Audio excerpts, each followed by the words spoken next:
સ્વાસ્થ્ય પ્રિય જનતાને પ્રશાંત પટેલના નમસ્કાર. મિત્રો, આજે એવા ખેડૂતો વિશે વાત કરવી છે કે જેને રાસાયણિક ખેતીની જગ્યાએ પ્રાકૃતિક ખેતી કરવી છે, પરંતુ એમાં જે ખાતર બનાવવા માટે અથવા તો પ્રાકૃતિક દવા બનાવવા માટે જે મજૂરી થાય છે એના માટે હાલ પૂરતા તૈયાર નથી, જે મહેનત થાય છે એના માટે. તો આજે આપણે એક એવું સોલ્યુશન લઈને આવ્યા છીએ કે જેનાથી ફક્ત એક દિવસની મહેનતમાં આખા વર્ષ દરમિયાનની, એટલે કે શિયાળો, ઉનાળો, ચોમાસુમાં તમે કોઈ પણ પાક કરેલો હોય એના માટે તમે ખાતર અને દવાના છંટકાવની તૈયારી ફક્ત એક દિવસમાં કરી શકો છો.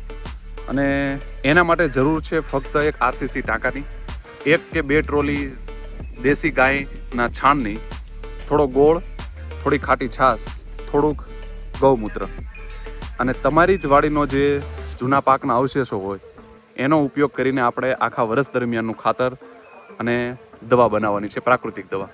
અને એ પ્રાકૃતિક દવા કઈ રીતે બને છે એની વિગતે વાત કરીએ તો આ રીતે એક આપણે આરસીસીનો ટાંકો બનાવવાનો છે. આ ટાંકાની ક્ષમતા 25 ઘન મીટર, એટલે કે આશરે 25,000 લીટરની કેપેસિટી છે. આ જે ટાંકો છે એ ગુજરાત સરકારની સહાયમાં એકદમ મફતમાં, ફ્રી ઓફ કોસ્ટમાં બને છે, જેની વાત આપણે પાછળથી કરીશું. ત્યાં સુધી જોડાયેલા રહેજો. મિત્રો, આમાં આપણે અલગ અલગ 5 સ્તર બનાવવાના છે. અલગ અલગ વસ્તુ નાખી અને આપણે આ ટાંકાને 5 સ્તરમાં ડિવાઈડ કરવાનો છે. કઈ રીતે? તો સૌથી પહેલાં તો આ રીતે બહારની સાઈડ એક નોઝલ દ્વારા, નળી દ્વારા એક કનેક્શન આપવાનું છે કે જેથી અંદર બનતું જે ખાતર છે એ આપણે આના વડે બહાર આનો યુઝ કરી શકીએ. અને ટાંકાની અંદરની બાજુએ આ રીતે એક આપણે ફિલ્ટર બનાવવાનું છે કે જેના માટે એક ડ્રમ લેવાનું છે અને એમાં આવી રીતે નાના મોટા હોલ પાડી અને નીચેથી નળી પસાર કરી દેવાની છે.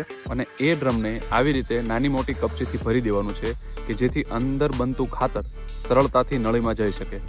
અને એ ડ્રમની આસપાસ આવી રીતે મોટા લાકડા, સાંઠીકડાઓનો એક સ્તર જમાઈ દેવાનું છે કે જેથી અંદરની બાજુએ જે આપણું ખાતર બનવાનું છે એમાં જે મોટો કચરો હોય એ નળીમાં અંદર પસાર ના થાય. હવે આ ટાંકામાં સૌથી પહેલા સ્તર તરીકે, નીચેના સ્તર તરીકે આપણે વાપરવાનો છે આપણી જ વાડીનો એકદમ શક્ય હોય એટલે ઝીણો કચરો, એટલે કે તમે કોઈ પણ પાકના અવશેષોનો સ્તર સૌથી નીચે લગાવી શકો છો. એની ઉપર બીજા સ્તર તરીકે ટ્રેક્ટરની એક નાની ટ્રોલી જેટલું દેશી ગાયનું છાણ, એનું આપણે બીજો સ્તર બનાવીશું. પછી ત્રીજા સ્તર તરીકે ઉપર આપણે આંકડો અથવા તો બીજો કોઈ ઝીણો મોટો કચરો વાડીનો, અથવા તો ઇવન ફળની છાલ છે, કોઈ શાકભાજી, તમે એઠવાડાનો પણ યુઝ કરી શકો છો. એમાં ત્રીજા સ્તર તરીકે આપણે એ વાપરશું. હવે ખેડૂત મિત્રોને ખ્યાલ જ હશે, યુરિયા છે, એનપીકે છે, ડીએપી છે, આ જે બધા રાસાયણિક ખાતરો છે એનો વપરાશ શા માટે કરીએ છીએ? જમીનમાં નાઇટ્રોજન માટે. બસ એ નાઇટ્રોજનની પૂર્તિ પ્રાકૃતિક રીતે આ દેશી ગાયનું છાણ કરી દે છે, એટલે રાસાયણિક ખાતરોની જરૂર નહીં પડે. આ ઉપરાંત જમીનમાં જે પોટાશની જરૂર પડે છે, જેમ કે એનપીકે ખાતર જે તમે વાપરો છો એમાં કે એટલે શું છે? પોટેશિયમ.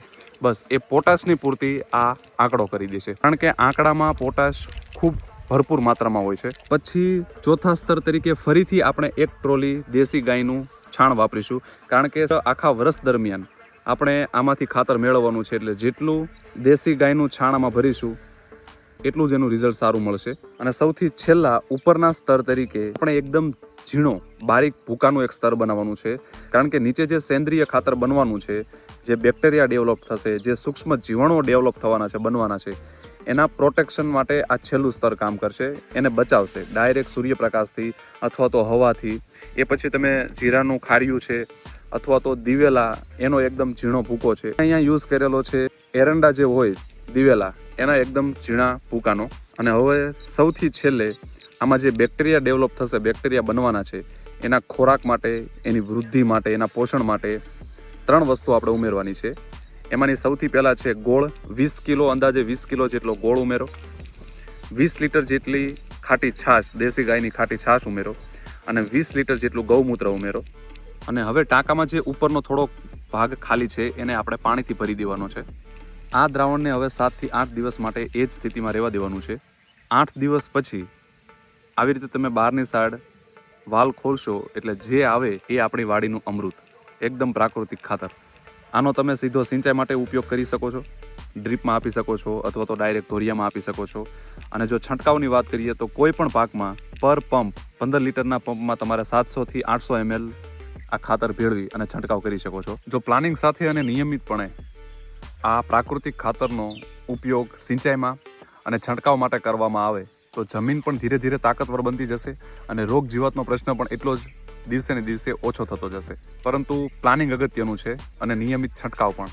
હવે જેમ જેમ તમે આમાં પ્રાકૃતિક પ્રવાહી ખાતરનો ઉપયોગ કરતા રહ્યો છો, ઉપરથી તમારે નવું પાણી ઉમેરતું રહેવાનું છે. એટલે કે આખા વર્ષ દરમિયાન તમે આ ખાતરનો ઉપયોગ કરી શકો છો છંટકાવ માટે અને પિયત માટે. અને જો સાથે સાથે થોડી છાશ, ગોળ અને ગૌમૂત્ર ઉમેરી શકો તો સૌથી વધારે બેસ્ટ. બાકી ના ઉમેરો તો પણ ચાલશે.